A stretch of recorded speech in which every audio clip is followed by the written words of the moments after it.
Hello and welcome to another episode of Mordred's Community Multiplayer Political Chat. Joined again this week by Archmill. Archmill, how's it going? Hello there. Things are going well. Good to see So you.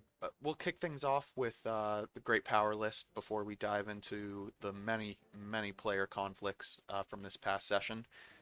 Any surprises here on this list? Um, no, not really. Except for maybe perhaps Vern still touching eighth, but that's very explainable considering they've won their war in the colonies. But no surprises there. Nope. Yeah, and if we take a look at the players just off the Great Power list, Navar, Mm. Chaos, um, and then Small Country quite a bit behind. Yeah.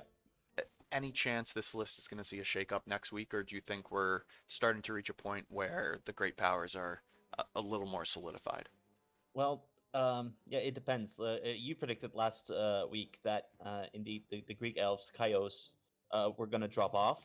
Um, I think they would stick on, and if they get a player there to consolidate the rest of the area properly, they can get back on.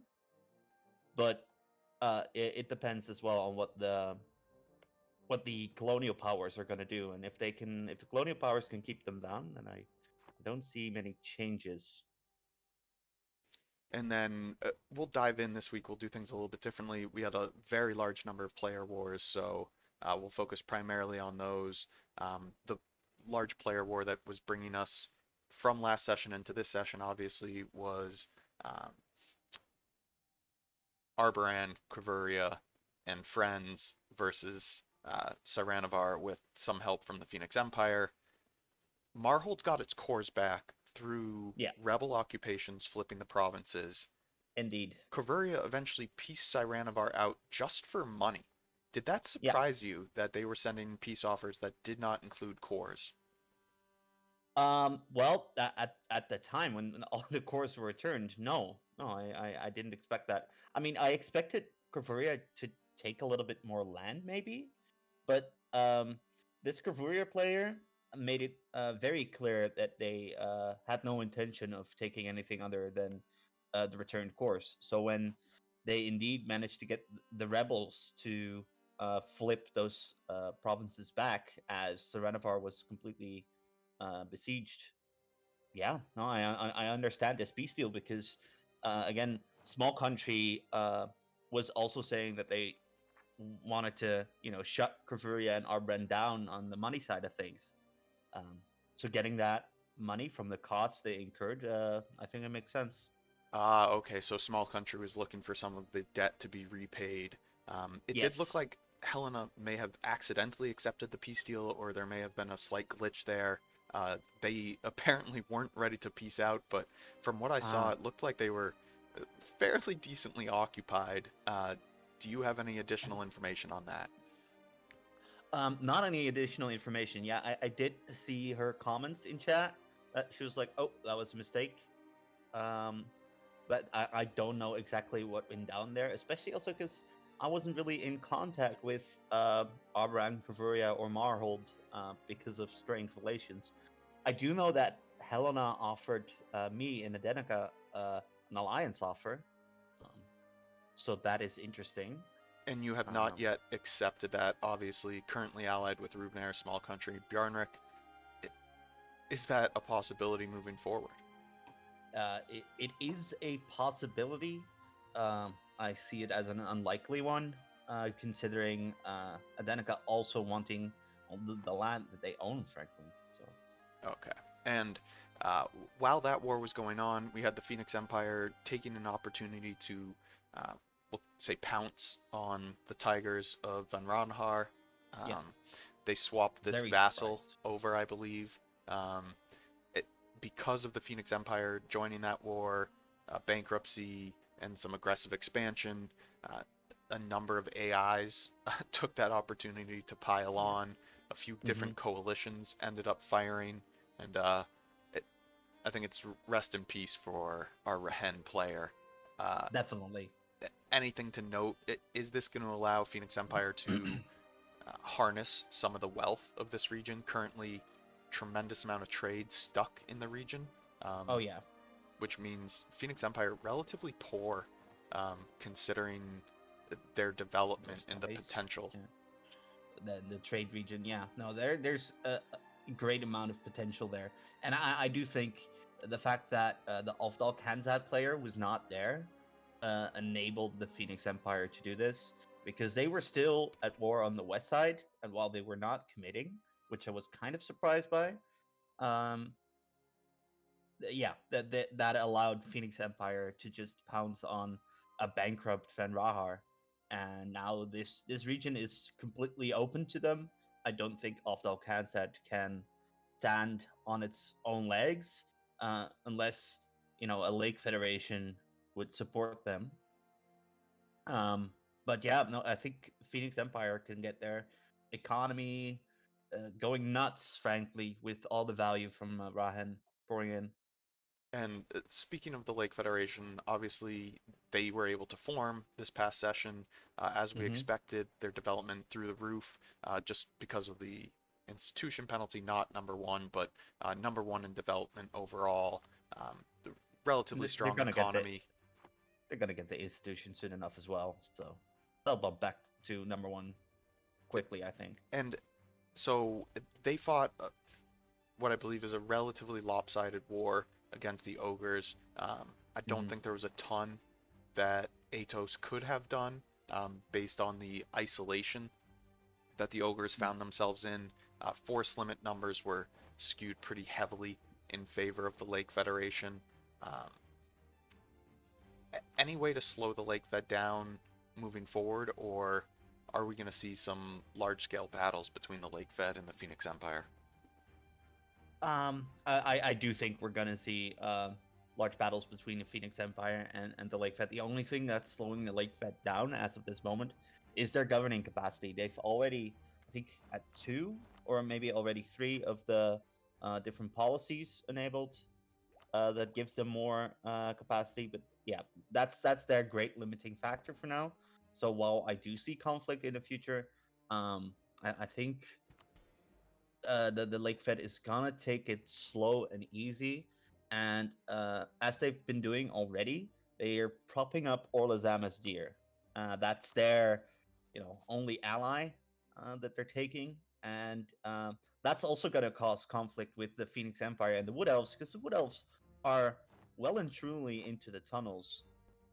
So we might also just see a lot of proxy wars between the Phoenix Empire and the Lake Federation, as they prop up their own sort of like mini states that they're allied to in the region. And the Ram Dwarves are currently allied with Siranavar. Interesting to note.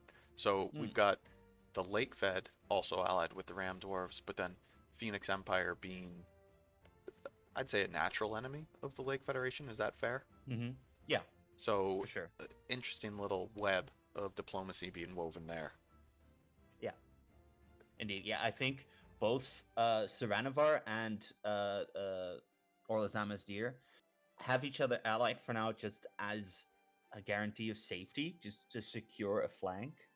Um, and then when push comes to shove, those relations might shift. But yeah, I think Saranavar is looking to expand more into the mountains, and they have some AI, Themiero, Argorston, uh, that can do that for them. Phoenix Empire also has some vassals in the mountains that can expand. Um, but when push comes to shove, I think that will come to blows. Yeah, I think it's a smart move by Siranavar. It was the path of least resistance. Yeah. We'll touch on it briefly. Essentially, Thieving Arrow had missed a session, so had played under AI. Their growth was relatively slow because of that. They didn't have the snowball that you would have liked to have seen from a Serpent Spine player, and then due to the death between Railskulker, or the death war between Railskulker and Hmm. or Lazam, Azdir. I think Thieving Arrow was a little isolated politically as well. Yeah. Siranavar took the opportunity to expand into the mountains. It makes sense from a trade perspective. Deepwoods being a relatively leaky node, so moving into Yeah. another node that they could feed into is helpful. There's high development and good trade goods, obviously, throughout the mountain. Hmm. Is there anything Thieving Arrow could have done, or was it just inevitable? It was inevitable. I mean, the only thing they were helping, like they rented out their troops to Phoenix Empire, so I guess if they pushed a little harder on that play, where they're aligning themselves with those powers, maybe, but still, I think that even if they would have aligned themselves between the Phoenix Empire and Seranavar solidly, both of those powers would just say, well, nah, nah. Let Seranavar have that and goodbye. So, no. They were too isolated, and I don't think there was a path for them, really. And then we'll pivot now. The New World. I think this was probably one of the more obvious conflicts that we saw coming. I think the lines or the sides shaped out as expected. Boyascarvo stayed out of the wars for the most part. Um, Hmm. Vern, Eberthil versus Rezenkand, Chaos, um, Edirand, and Necklif. Obviously, the Vern and Eberthil side came out on top. I think Yeah. it, it might have been a little bit different had we had a Greek from session one. They might have been a little bit stronger, but Vern's force limit, because of their Emperorships and bonuses stuff. Yeah, from bonuses. colonial Yeah. nations and their manpower pool, was pretty Hmm. tremendous. We're also fighting in the age of Coronite Shock, um, Hmm. stacked on with some of the Vern government modifiers, shock damage plus 20, minus 20, and then an additional shock damage plus 10, minus 10. So, all in all, pretty powerful stage of the game for Vern. Um, were you surprised at the outcome? At the outcome, I mean, maybe. They've gutted Resingant pretty thoroughly. Um, but then again, not really. When I saw the war was declared, um, there was just overwhelming force, um, both on land and navally, against those powers. That it's very difficult as well because they're so far apart, uh, to really scramble up a force to defend. Even though like the corridor where they attacked in initially, uh, where swamp plant meets Resengant, that's a small corridor, so they could have, if they were prepared, um, have a good defense. But they weren't prepared, and yeah, that led to their demise. So I'm not that too surprised. Um, but yeah, Vern is definitely one of the stronger tags in the game right now. But I still see that with the religious league war on the horizon, things could still shift. And it was interesting to see in one of the wars, small country who's been a major factor in Mm, financing just about every player conflict to this point, yeah, did choose to support the New Worlders. So yeah, that led to a fraying of relationship that I thought was relatively strong between Small Country and Vern. Obviously, Small Country yeah. still being the only player elector in the Empire was relatively pivotal in keeping and getting Vern their Uh, emperorship. So that surprised me well, a little. to be fair, I don't think Small Country has supported Vern all that much. Uh, for a couple of times, they've supported Arbaran.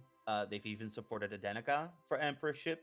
Um, they weren't ever like a close ally to Vern. Relations were fine, yes, but they definitely the small country definitely didn't fully support a Vern emperorship. But Vern, the player has been very vocal about this. They have a bone to pick with the small country, and that's that's looking a little bit dangerous for small country, as multiple tags have a bone to pick with small country now because of their involvement in all these wars. And we'll pivot now into the last batch of player wars that ended the session. Um, Arbaran chose to join a AI coalition uh, against Adenica. Adenica used that to their advantage to declare on the AI, which automatically pulls Arbran in, but does not give them an opportunity to pull their allies in, Yeah. thereby creating um, essentially the opportunity to take Arbran down a peg without worrying about Marhold or Cavuria. Um, Yeah. Boyascarvo got involved to a small degree. They had a decent amount of their troops, but I can't imagine that was the full breadth and scope of their army. I believe they have about 80K dedicated to it. Yeah, it looks like they've And still still got had a about 60K in the old world, so yeah. they didn't fully commit, but um, we had a Denica, small country. Rubenair did not fully commit, but did commit significant armies at particular Yeah. moments. But realistically, it was small country in Adenica versus Arbran, and then Rubenair and Boyascarvo uh, had some troops involved as well. Yeah. Arbran ended up losing uh, two provinces, nothing major, but created an extremely contentious relationship with small country. There may or may not have been a payment from Arbran shortly before the war to small Indeed. country to get small country to break an alliance with Adenica. That alliance Yes. then came back and they joined the war. Um, but Adenica came out of this session looking relatively strong compared to where they Ye- started. Still Well, tremendous amount of aggressive expansion, but healthier for sure. I disagree. Oh, you think you're Health, weaker? yes. Okay. I mean, weaker. No, not necessarily. There has been some land grabs. I think it's a little bit more secure for sure. But even though Adenica has grown by a bit, like almost 100 dev, uh, the economy has shrunk. Um, so Adenica is still facing a lot of trouble, a lot of problems. But yeah, yeah. With regards to the land, they still can't start their mission tree, uh, and definitely the Cavuria, Marhold, and Arbran will likely look to pounce on Adenica again, and I don't think the play of attacking a coalition is going to work again. Yeah, that was probably a one-time ability. Yeah, and something to note, it was something that you specifically also said about Marhold potentially creating a separate war against Serenavar, which they were alluding to, how that could create issues. We've seen that in for Adenica as well. Well, for Cavuria and Marhold specifically, as Abram called them in, or asked them to declare a separate war, and that was a mistake because of exactly those kind of risks you mentioned I think 2 weeks ago. Yeah, so a little bit into the EU4 mechanics here. Essentially, because Adenica had declared the war on an AI war leader, it's easier to dictate peace terms. So when Cavuria and Marhold joined against Adenica, Adenica was able to almost instantly piece Arbran out and pivot its focus towards Marhold and Karuvia. Uh, there was a lost battle early by Marhold and Karuvia, and an issue Hmm. with retreating and fort zone of control, where Marhold ended up losing the vast majority of their army, and then they ended up, I think, they lost 4 or 5 provinces here in the Yeah, peace deal. indeed, And and that then, was a very swift war. Yeah. yeah, following those wars, Bjarnrik attempted to move on the gnomes. Arbrand looking to extract revenge on small country for their involvement in the Adenica Uh, conflict, also moved on the gnomes.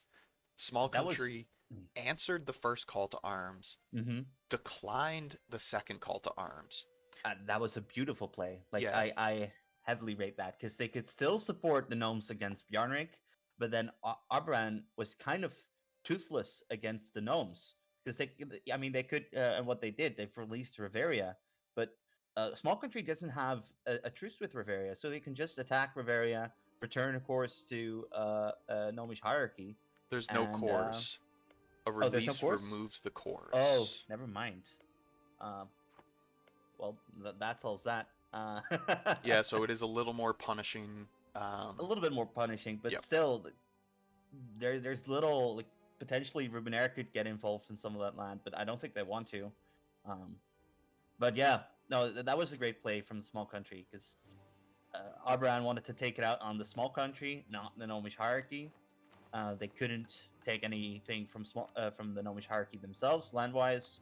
Um, I so yeah, and then the Gnomish hierarchy is still they managed to settle a white peace with Bjarnrik. I don't think Rubenair even has the ability to move on Riveria. Hmm. The most they could do is guarantee Riveria just to Mm-hmm. maintain their independence. Yeah, they can't even offer vassalization. So yeah, there's no claims or any way for Rubenair to take advantage of the Riveria split off. Yeah, So I believe the Bjarnrik War eventually ended in a white peace. Is that accurate? that's correct. Yeah. So Bjarnrik lost a bit of manpower. Nothing beside that really. Um, I think they'll recover relatively quickly. More Faceless quickly than the lost a gnomes. little bit of manpower, decent amount of debt, and a little bit of land, but we'll see what small country does. They're still quite the economic powerhouse, so they may be able to help the gnomes with some of that debt.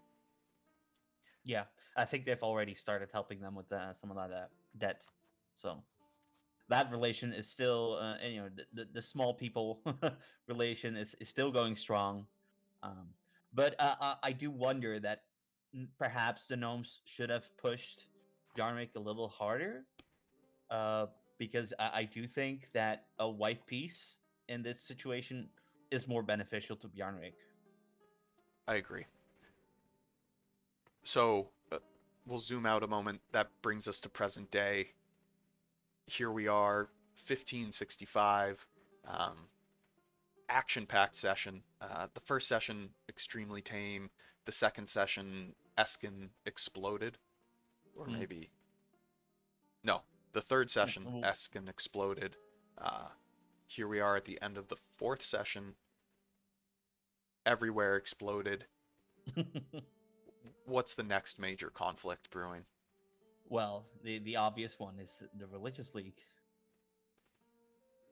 So we're gonna see how that shakes up.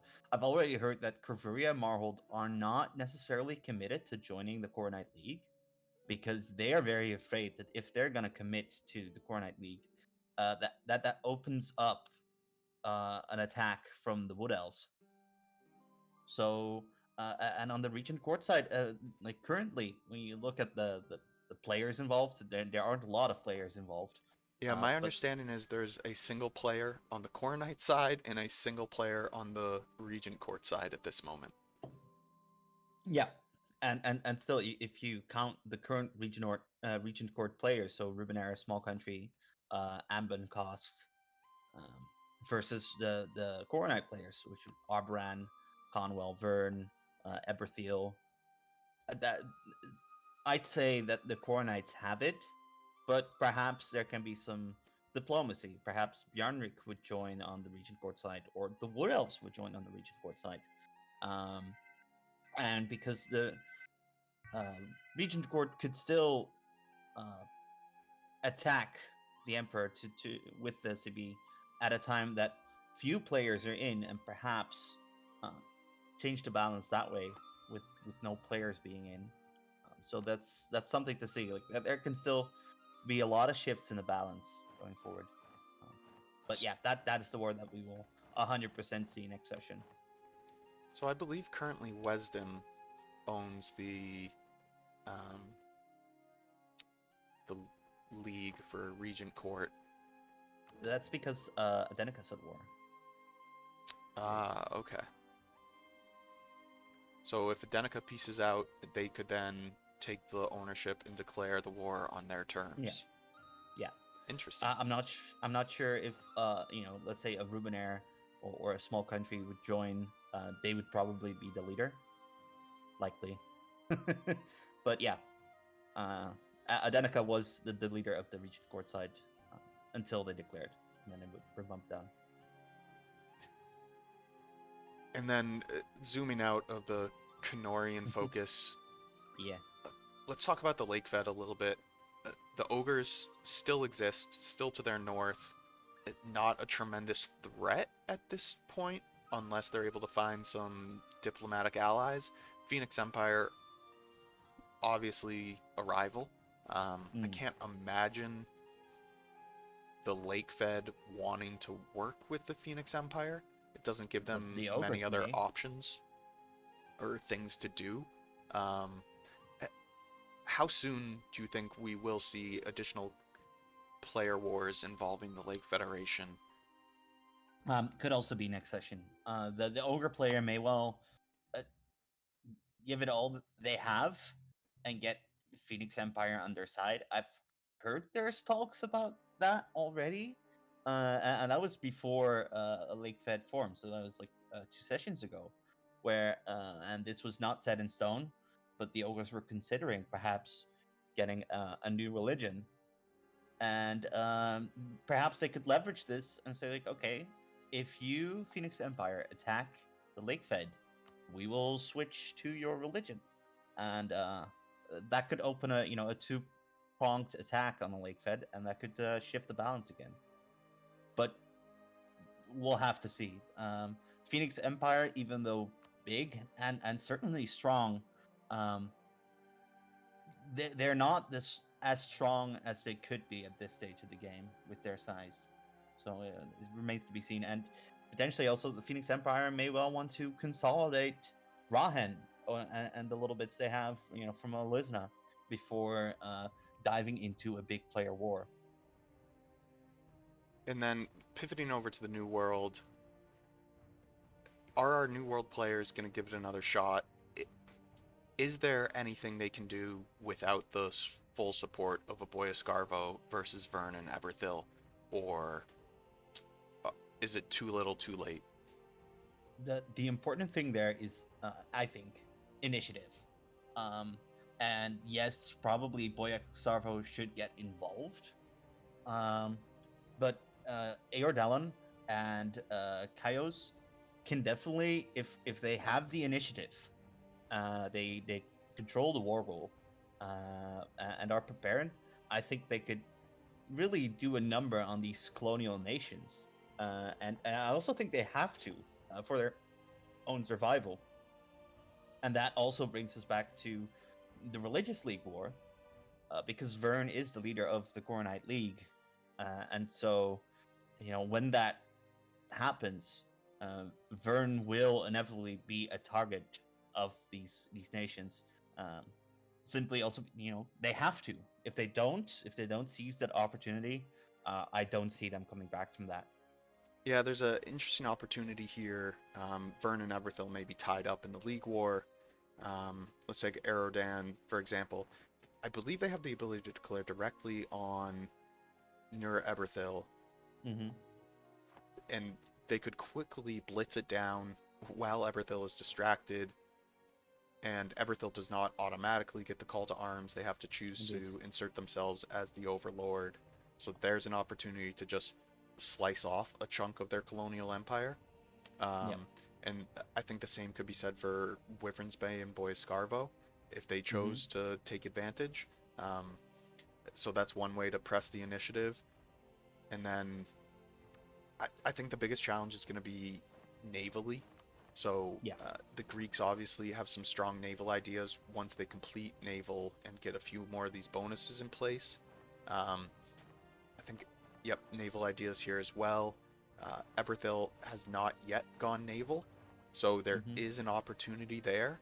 Um, they're likely to go naval with their next idea group, so time may not be on the New World side here because of just how strong the Eberthil traditions are from a naval Yeah. perspective.